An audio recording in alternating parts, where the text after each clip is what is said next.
The FAA has released a new medical acceptance protocol for commercial pilots with diabetes that could pave the way for those successfully managing their condition to return to the skies. From the National Business Aviation Association, this is Flight Plan. This podcast is brought to you by Scudero, the software that elevates your flight operations.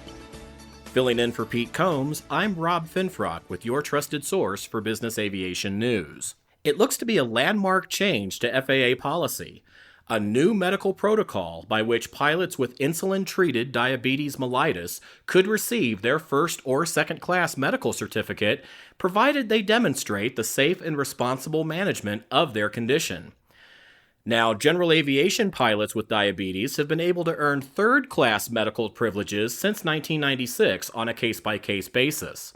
But this new protocol marks the first time the agency has allowed special issuance acceptance for pilots with diabetes to fly commercially.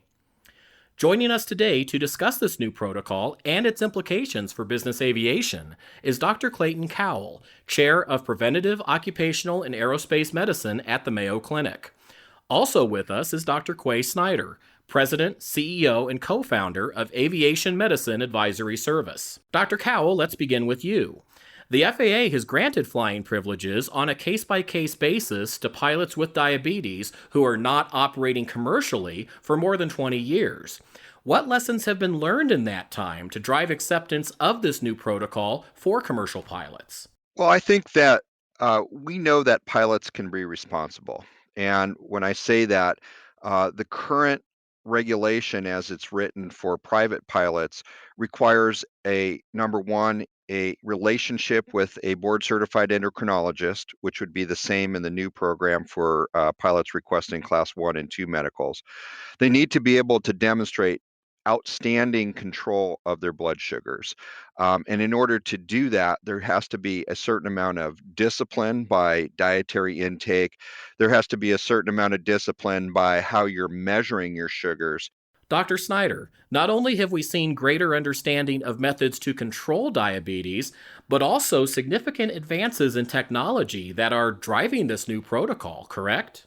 There are really two important areas. Number one, the success of the program with third class certification and the ability of pilots to fly safely on insulin under the protocols the FAA dictated was an important landmark as far as aviation safety and reassuring the FAA.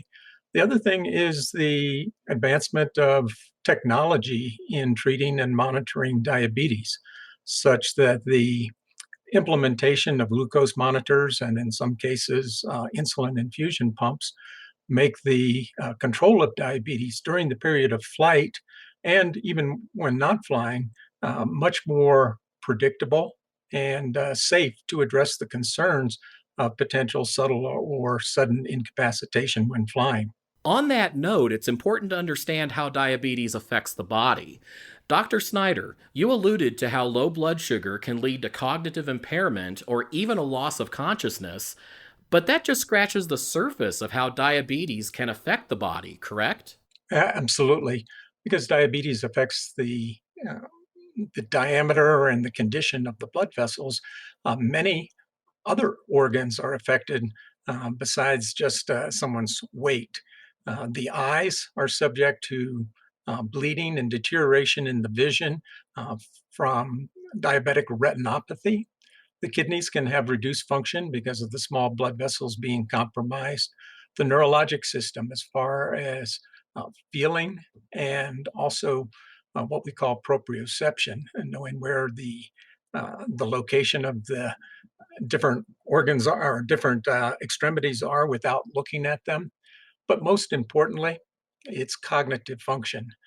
With diabetes, you have the complication of narrowing of the blood vessels that supply the brain, and that can lead to long-term subtle deterioration in cognitive function.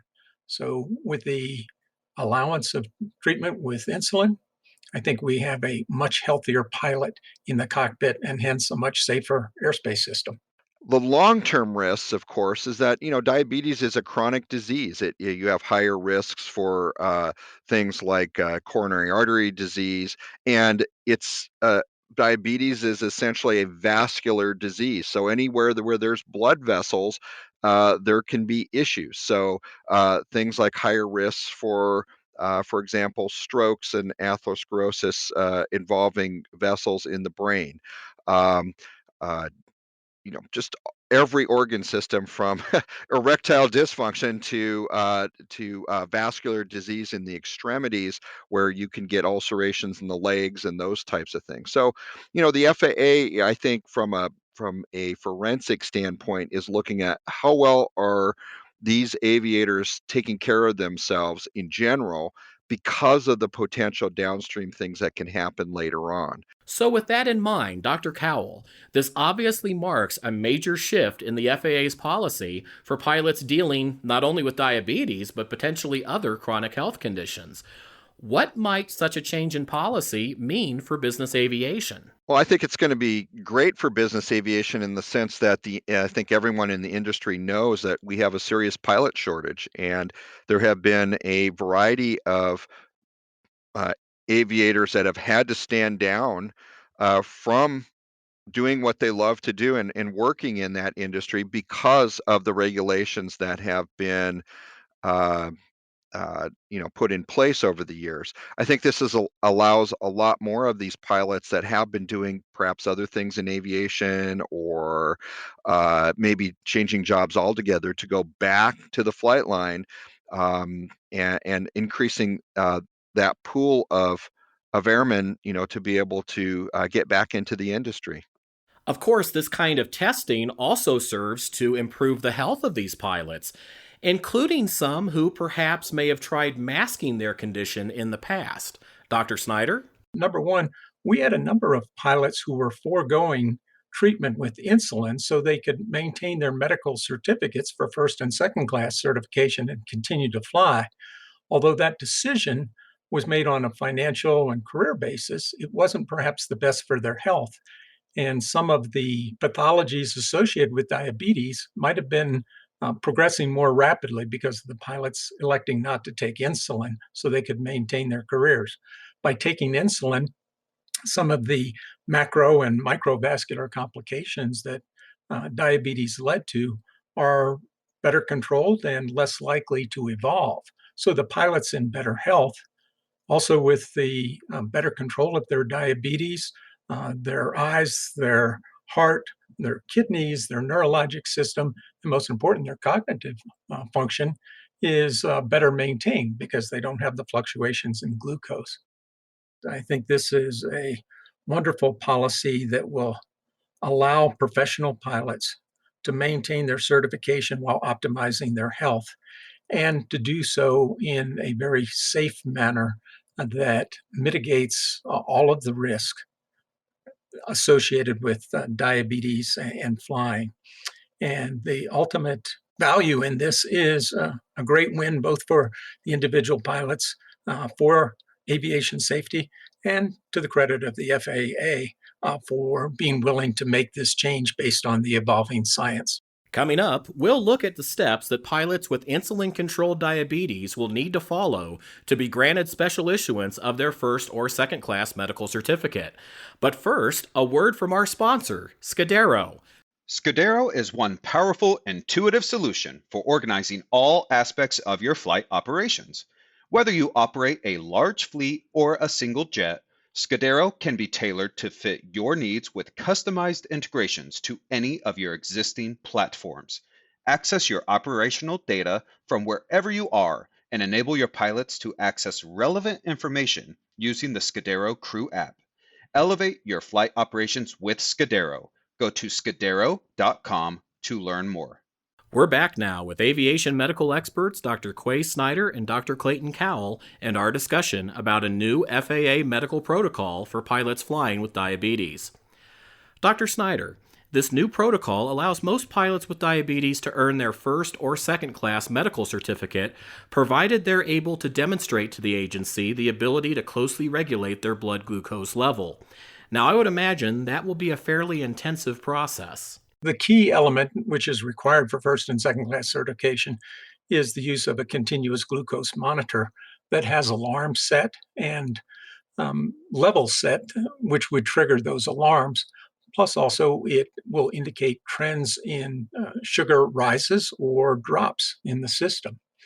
Therefore, a pilot using a continuous glucose monitor can know he or she has a blood glucose in a acceptable range, and if it is approaching a low level, can give a either some sort of sugar supply so that they can raise their blood sugar, or if it's getting high, they can adjust their insulin dose and make it safer for them. The FAA does not require the use of insulin pumps, and many pilots are very well managed with just insulin injections. However, if someone uses an insulin pump, that's also allowable, but there are some minor risks associated with the use of insulin pumps, particularly with the pressure changes that pilots may experience in ascents and descents. But those can be mitigated by clearing the lines of any air bubbles that would change the insulin infusion. And with backup systems such as finger sticks, which aren't quite as accurate, I think we have a good redundant safety system in place for the human element, the pilot in the system. So, how would you recommend a pilot who may have been grounded by diabetes to start the process toward earning their medical certificate under this new protocol? The FAA has developed a series of checklists and guidelines on their website in the Guide to Aviation Medical Examiners, which walks a pilot and his or her physician through the process. There will be requirements to use printouts from the continuous glucose monitor over a 6 to 12-month period, and then after certification every 3 months. It also requires documentation of flight times along with the glucose monitoring readings during that period of time. And if there were any deviations outside of that 70 to 250 range, documentation of what the pilot did to mitigate those risks and correct the situation. The pilot needs to be under the management of a board certified endocrinologist for this, and also needs evaluations of the eyes and heart by board certified ophthalmologist and cardiologist, as well as looking at their medical history for any evidence of diabetic related problems. The interesting part is also if the pilot has any accidents, either aircraft or automobile, that needs to be documented as well so that the impact of diabetes and whether that was a contributory factor to the accident could be incorporated. And finally, in addition to all the medical documentation, the pilot's physician needs to show that the pilot has a good understanding of managing his or her diabetes with respect to diet, exercise, uh, insulin, um, insulin, I won't say infusions, but it would be an infusion if they had a pump or insulin injections, so that they have a good understanding of how to keep their blood sugars in an acceptable range for both aviation safety and also for personal health.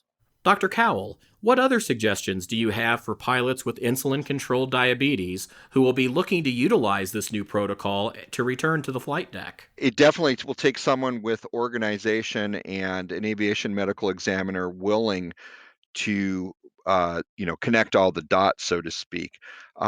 One of the things that our listeners have to keep in mind is that if they're considering obtaining a special issuance with insulin-dependent diabetes, is that they're going to have a minimum of 6 months of continuous glucose monitoring data available for review. This since its announcement, it's going to be a minimum of 6 months before we start seeing pilots being considered for this waiver. Uh, they are going to need to establish, the pilot is going to need to establish a very good relationship with their treating endocrinologist. And in fact, the regulation as written is that it needs to be a board certified endocrinologist who will need to provide a comprehensive report about the clinical status for that pilot, and that includes having laboratory results available, and all of the other either finger stick data or continuous glucose monitoring data available and articulated in their report.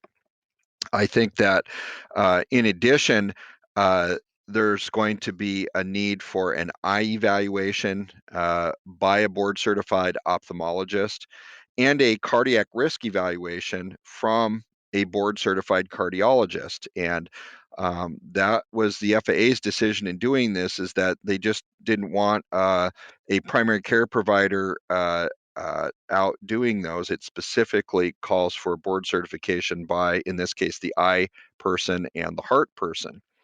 As the aviation medical examiner evaluates these individuals initially, all of these cases will need to be deferred, and then it will be reviewed by a physician reviewer at the FAA, who will then look at all of the collated data and make a certification determination at that point.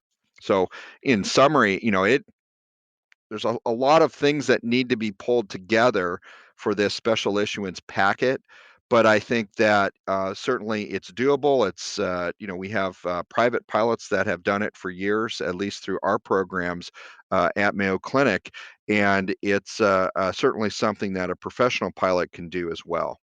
I think the whole idea of allowing pilots to become certified for what could be a profession-killing condition really shows that the FAA is trying to make efforts to expand some of the opportunities for individuals out there. And I would say that the flip side of that is our pilot populations need to step up and provide in an organized fashion all of the information that the FAA is requesting. And I think it's a partnership between the aviator, between the pilot, their treating physician, and their aviation medical examiner. The FAA is accepting public comment on this new medical protocol through January 6, 2020 at www.regulations.gov. Business aviation pilots are encouraged to examine the new rulemaking and share their perspectives.